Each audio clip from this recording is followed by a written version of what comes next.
name is Vix. I am a writer and I also have dyslexia. Today I'm going to be sharing with you some of my life cheats with editing, spelling, basically the modern day dictionary, so to speak, which for a dyslexic person is actually a bit of a pain, because with dictionaries you kind of have to know how to spell the word to find the word. And with dyslexia, we spell phonetically quite a lot of the times. So sometimes the dictionary never helps us because we can't find the word, because we start to spell it without an H when it's got a H in it, or all kinds of madness ways. So this is like the new dictionary, Google, basically. Okay, so I'm just going to read a couple of things out, a couple of little tips that you probably would have already heard of, and then I've got a couple of other things I'm going to show you on my devices.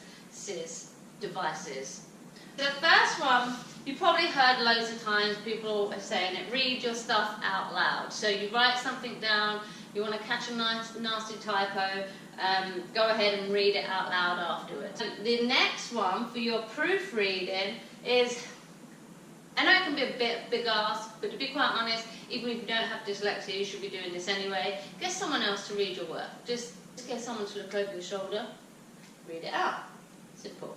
The other one, if you've got a bit more time, write your stuff out, walk away. So say you've done a lot of work, so you've written a big email or a lot of manuscript, something in your manuscript, and it's not going to an editor or something, and you're going to edit it.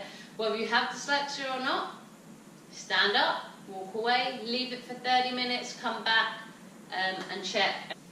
All of these, by the way, are on my website, link below.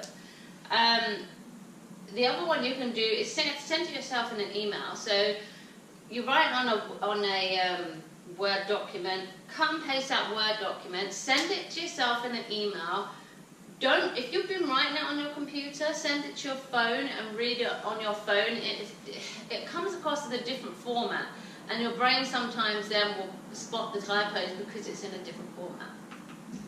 Okay, then we've got, this is where we're coming into the realms of living with dyslexia and the difficulties that we find in our everyday life to life, is you can't find a word, you don't know how to spell it, but you know how to say it. So everybody's got a microphone on their phone nowadays. So click yourself into your microphone, and just down here, if you can see, there's a microphone button, and it's actually recording what I'm saying now. So also, I find that when I'm in a shop, like I do a lot of writing in my coffee shops, it's so busy in there as well. If you put it right up to your voice and say different,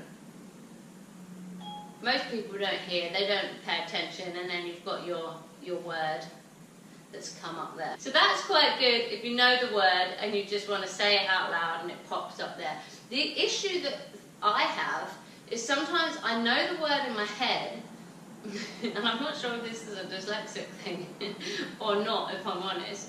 I have a feeling it is, I've never really delved into it. But the issue that I have, and I hope other people have it, is I know the word in my head, but I can't say it. I'm really bad. I don't know if anyone else is out there. I'm pretty sure there is. Like people, like I say the word millennium. Like, year 2000, right? Millennium. I can't say it. So, how have I got to spell it? Like, seriously. I know that, hang on, let me concentrate, because you spell it millennium. Like, I have to really think about that word to say it. So, I can figure out how to spell that one if I want to, because I can say it. But there are other words out there that I really can't figure out if I say them wrong, so I can't get the spelling by putting them in here. The other cheat that I have for that is in Google. I'll show you. Come closer. So in Google, you don't know how to spell something, but if you put it in a sentence like, what am I really rubbish at spelling all the time? Please, well, this is weird in this position.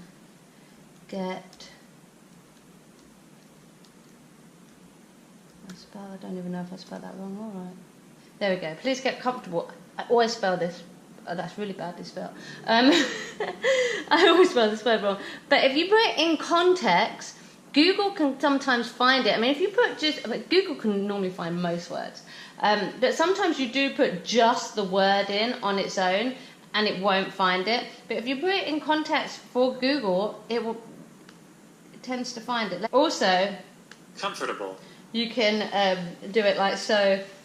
But sometimes you put the word in and you spell it so badly that it won't find it. But if you put it in a sentence, then it tends to find it. So that's the other cheat, if you can't say things out the way they sound. Okay. This one for dyslexia, it's really hard to study. Everything's daunting. For me, I was definitely more of a visual or an audio type person. So for me, what I used to do is I used to get my iPhone, and again, everyone has a recorder, a voice recorder on, let me find it, on your phone. One that looks like this. So you find your voice recorder, and I'd record my notes on my voice recorder. So I would do my studies and write and do what I need to do, but then the whole revision was like heavy because we read slower and it takes a lot more brain power to study. So what I used to do was, when I was doing my notes, when you have to write up your notes, I would highlight them and then I'd just read out the highlights, the bits that I would, if I was going to flip back and look over, into my tapes. I'd never need to flip back and look over them because I could just have them in here. I mean, that really helped me with my studying. It's still how I revise now. Everybody's different. If you've not thought about doing that, that might help you. So I've only just added this one, and I've done a whole YouTube 10-minute talk on it. It's a really great app. When I can find it, where's it gone? Oh yeah, I've moved it there. It's a really great app called Speechify. But to be quite honest, the way that I use it the most is when I'm writing. This is for me, for my writing. It's saved me so much time. You can cut and paste your work, email it to yourself, it comes over into your phone, you then cut and paste it in your phone and you can stick it into this app. And then this app reads it out loud for you. It's got quite a robotic sound to it. I paid the $4.99 and got the more nicer voice. It sounds something like this. Let's have a look. So there's no swear words in this, don't we? Email. 3 years earlier. Okay. May 24th. It's not too bad, right? How are you feeling? I heard Lucy's voice before she emerged through my bedroom door and into view. I reached for the near empty glass of water on them. So now, after I've written something, and I just want to do a quick read through and walk back, then I can just listen to it out from walking from the coffee shop back to my house, or from a coffee shop to another coffee shop. Also, I use it for typos. So sometimes I'll write out and I won't be walking, I will have that here and I'll be reading along through it. And then you can just hit pause. And then if you find a typo, you're already in the document and you can go in and change it as you go. So I find it's great for that. The other thing I use it for is my blogs, especially as most authors and bloggers will tell you they work. So they tend to do their blogs at home in front of the TV at night time. And then they're tired and they're rereading their work. So this is great for just before you're going to hit that publish button on your blog. Quickly email it to yourself, let it play out, and you're going to hear some typos, and then at least then you can be fairly accurate that your work's going out without typos. The last thing I want to say is when you're using spell check, be really careful. Sometimes you need to use a couple of these tips together. If I'm going to use this, which is 9 times out of 10 what people do, they write something, they right-click, and they find the word. If you then cut and paste your work into Speechify, it's going to read it out loud. The bedside table and groaned. That good, hey? Right? And then you're going to hear it. So, see what you think. See what works for you. At the end of the day, it's your life. I'm always looking for new tips. So, I only found Speechify, maybe 2 months ago. So if you have any other tips, please let me know, because I'm always on the lookout. I love Speechify. It's like my favourite tip at the minute. I use it all of the time. So yeah, if you've got any others, please let me know, because I'll lap them up. So yeah, that's it in a nutshell. Links below for the website. Have a look around, see what you think.